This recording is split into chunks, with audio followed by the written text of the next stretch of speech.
اعوذ باللہ من الشیطان الرجیم بسم اللہ الرحمن الرحیم۔ سورہ مائدہ کی 2 آیتیں پڑھ رہا ہوں، آیت نمبر 65، آیت نمبر 66۔ وَلَوْ أَنَّ أَهْلَ الْكِتَابِ آمَنُوا وَاتَّقَوْا لَكَفَّرْنَا عَنْهُمْ سَيِّئَاتِهِمْ وَلَأَدْخَلْنَاهُمْ جَنَّاتِ النَّعِيمِ۔ اور اگر اہل کتاب ایمان لاتے اور اللہ سے ڈرتے تو ہم ضرور ان کی برائیاں ان سے دور کر دیتے اور ان کو نعمتوں کے باغات میں داخل کرتے۔ وَلَوْ أَنَّهُمْ أَقَامُوا التَّوْرَاةَ وَالْإِنْجِيلَ وَمَا أُنزِلَ إِلَيْهِمْ مِنْ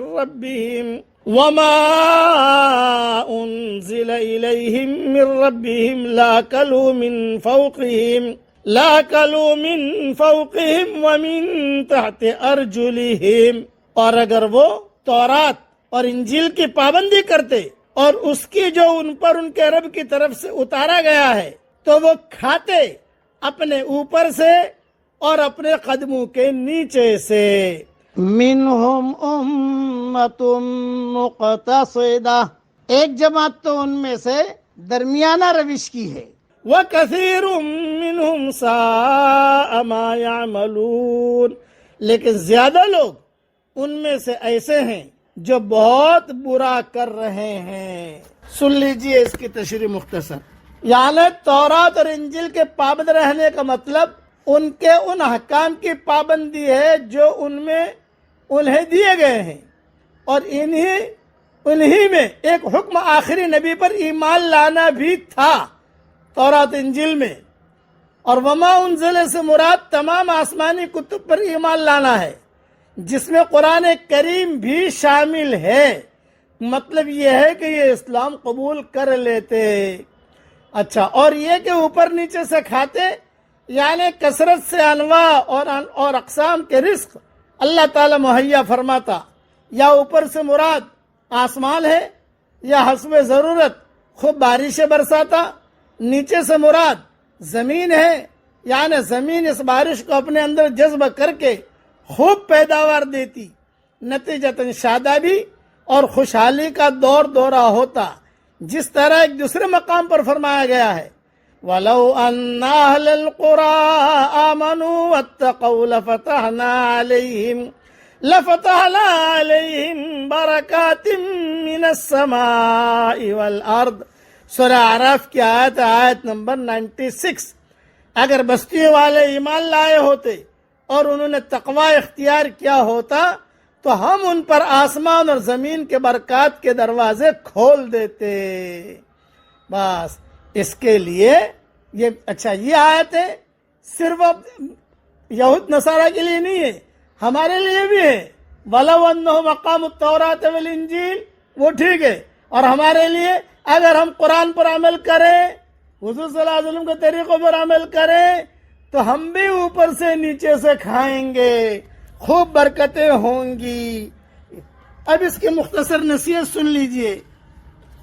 آسمانی کتاب کے حامل قوموں میں ہمیشہ ایسا ہوتا ہے کہ اصل خدائی تعلیمات میں افراط یا تفریط بڑھا کر یا گھٹا کر وہ ایک خود ساختہ دین بنا لیتی ہیں، اور لمبی مدت گزرنے کے بعد اس کے افراد اس سے اس قدر مانوس ہو جاتے ہیں کہ اسی کو اصل خدائی مذہب سمجھنے لگتے ہیں۔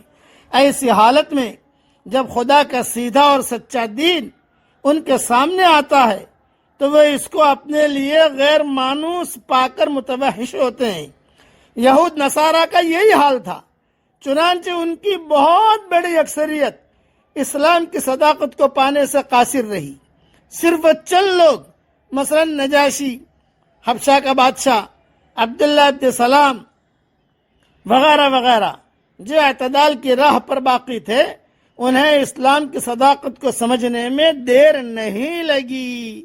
انہوں نے بڑھ کر اسلام کو اس طرح اپنا لیا جیسے وہ پہلے سے اسی راستے پر چل رہے ہوں، اور اپنے سفر کے تسلسل کو جاری رکھنے کے لیے مسلمانوں کی جماعت میں شامل ہو گئے ہوں۔ تمام گمراہیوں کا اصل سبب آدمی کا ڈھیٹ ہو جانا ہے۔ اگر آدمی اللہ سے ڈرے تو اس کے سمجھنے میں دیر نہیں لگ سکتی کہ کون سی بات خدا کی طرف سے آئی ہوئی بات ہے۔ ڈر کے نفسیات اس کے اندر سے دوسرے تمام محرکات کو حذف کر دے گی، اور آدمی خدا کی بات کو فوراً پہچان کر اس کو مان لے گا۔ جب آدمی اس حد تک اپنے آپ کو خدا کی طرف متوجہ کر دے تو اس کے بعد وہ بھی خدا کی توجہ کا مستحق ہو جاتا ہے۔ خدا اس کی بشری کمزوریوں کو اس سے دھو دیتا ہے، اور مرنے کے بعد اس کو جنت کے نعمت بھرے باغوں میں جگہ دے دیتا ہے۔ آدمی کی برائیاں، بالفاظ دیگر اس کی نفسیاتی کمزوریاں وہ چیزیں ہیں جو اس کو جنت کے راستے پر بڑھنے نہیں دیتی۔ خدا کی توفیق سے جو شخص اپنی نفسیاتی کمزوریوں پر قابو پا لیتا ہے وہی جنت کی منزل تک پہنچ جاتا ہے۔ یہ مختصر باتیں میں نے عرض کر دی، اس لیے دین پر چلنے کو اپنا کام سمجھیں ہم، اور اللہ تعالیٰ کو خوش کرنے کی ہم کوشش کریں۔ اب میرے ساتھ پڑھ لیجئے تاکہ کیش نیکی مل جائے ہمیں۔ پڑھیے، اللہم انی اسألک من کل خیر خزائنہ بیدک واعوذ بک من کل شر خزائنہ بیدک۔